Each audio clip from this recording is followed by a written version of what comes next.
Bonjour à tous et bienvenue dans votre rendez-vous de la mi-journée. Aujourd'hui, je reçois Nicolas Pagnol. Bonjour. Bonjour. Merci d'être avec nous sur les ondes de Radio JM. Cette année 2024 est une année chargée pour vous car nous célébrons les 50 ans de la disparition de Marcel Pagnol, votre grand-père. C'est une année chargée, c'est bien ça Nicolas? Ah oui, c'est très chargé. Un peu trop, même à mon goût, mais il faut bien ça pour l'honorer. Nous avons des manifestations dans la France entière et à l'étranger aussi. Là, je pars par exemple la semaine prochaine au Brésil pour 10 jours de conférences. Puis ce sera ensuite Budapest et le Chili et Sydney en Australie. Et sur le territoire national, énormément de belles choses, notamment à Aubagne, avec un concert philharmonique de ces musiques de films, à la Cinémathèque française ainsi qu'au Festival international de La Rochelle avec des rétrospectives de films. Et que sais-je encore, une très belle exposition. Énormément, oui. Énormément de festivités. Et tout cela soutenu avec le parrainage de l'Académie française, parce que je suis bien sûr académicien. Donc l'Académie a décidé de soutenir tous ces événements pour lui rendre hommage. Alors avant de parler de ces festivités autour de l'année Pagnol qui, comme vous l'avez rappelé, sont très denses et vont être nombreuses sur le territoire, je vais revenir avec vous Nicolas Pagnol sur les discordes qui vous opposent à la mairie de Marseille, notamment depuis votre éviction du château de la Busine.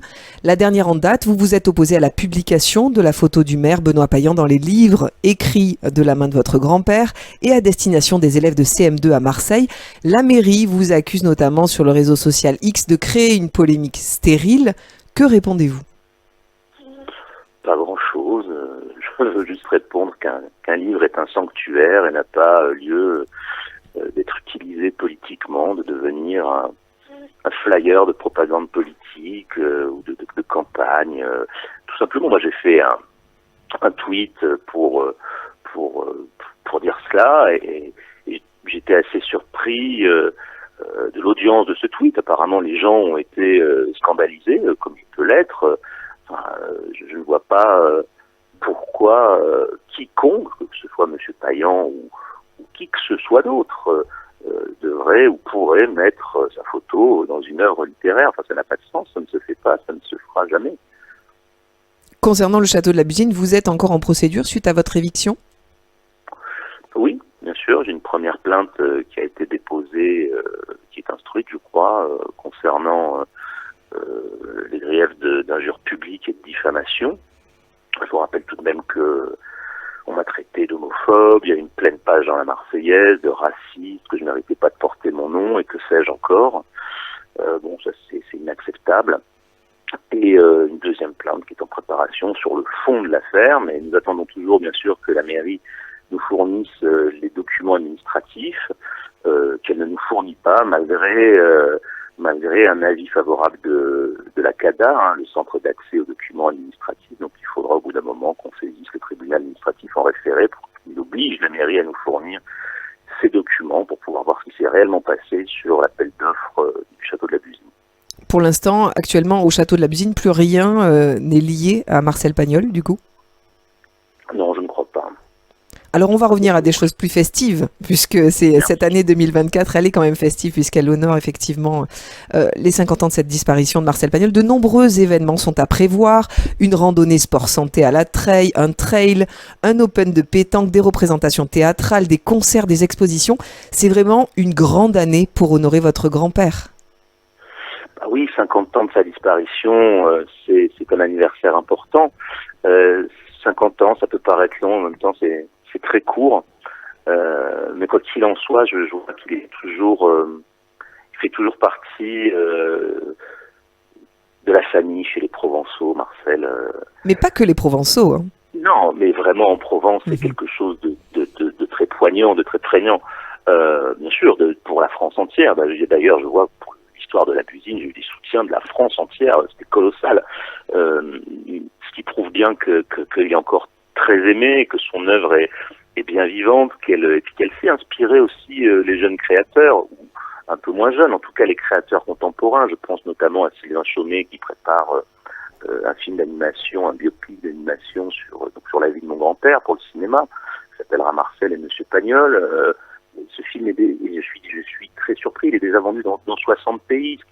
En fait, on s'aperçoit pas, moi-même aussi, de l'importance que mon grand-père peut avoir au niveau du rayonnement de la culture française.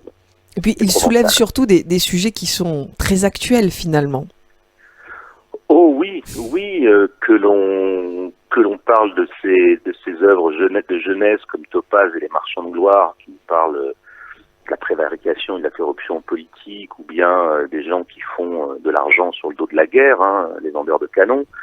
Là, on a un écho quand même aujourd'hui, et sur son œuvre, concernant son œuvre de maturité, j'ai envie de dire, sur la Provence, et bien l'entraide, l'amour de la nature, le respect de l'autre, la famille, l'amitié, ce sont des choses que nous connaissons tous, et que nous avons tous envie de connaître. En tout cas, ce sont des comportements, des thématiques qui nous font du bien, et je pense que si elles étaient un peu plus mises en avant aujourd'hui, les choses iraient mieux. Surtout avec cette actualité morose, effectivement. Alors la ville d'Allo va également vivre au rythme de Pagnol ces prochains mois, mais surtout l'année prochaine, je crois, puisque les yeux vont se tourner vers cette petite ville qui accueillera le premier musée Marcel Pagnol, un projet d'abord envisagé à Aubagne, la ville natale de Marcel, mais finalement qui prend forme à Allo.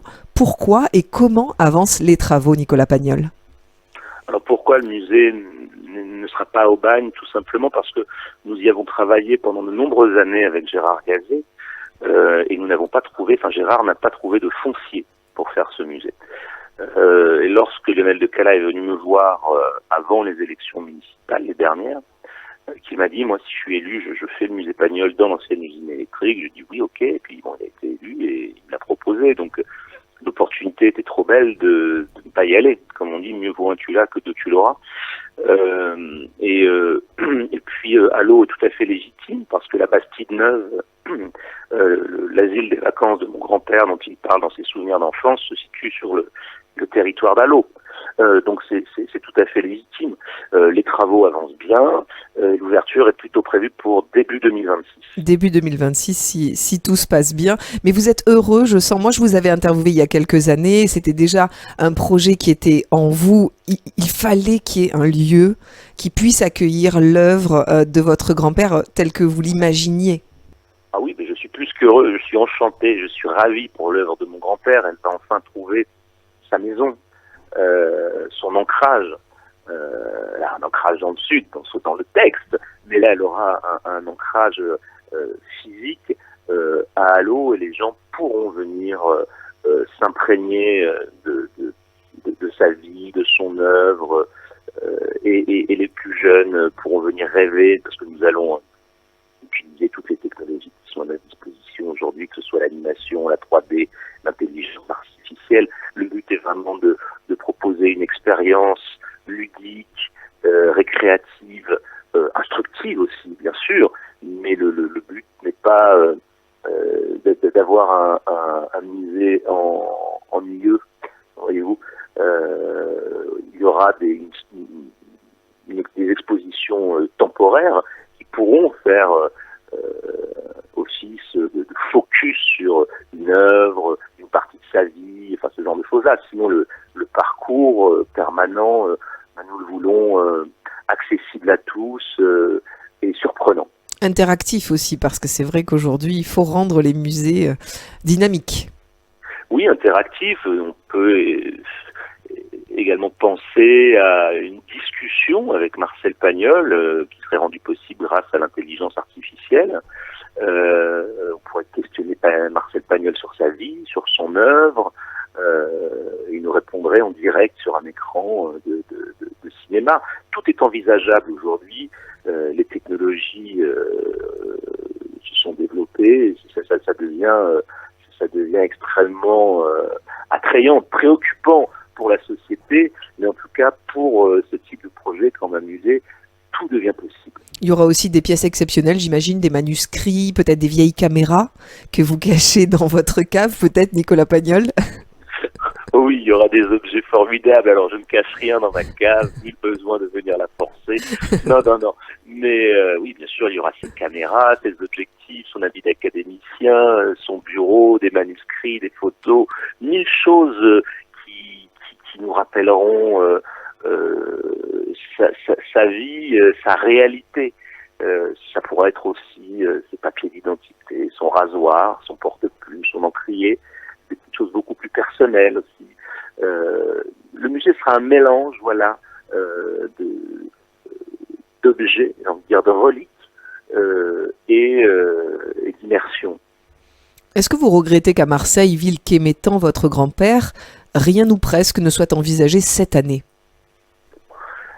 Non, cette année, non. C'est une volonté aussi de ma part. Enfin, on peut pas.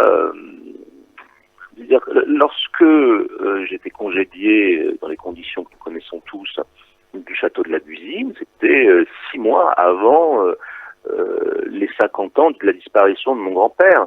Alors, je comprends pas. Soit la mairie ne savait pas que 2024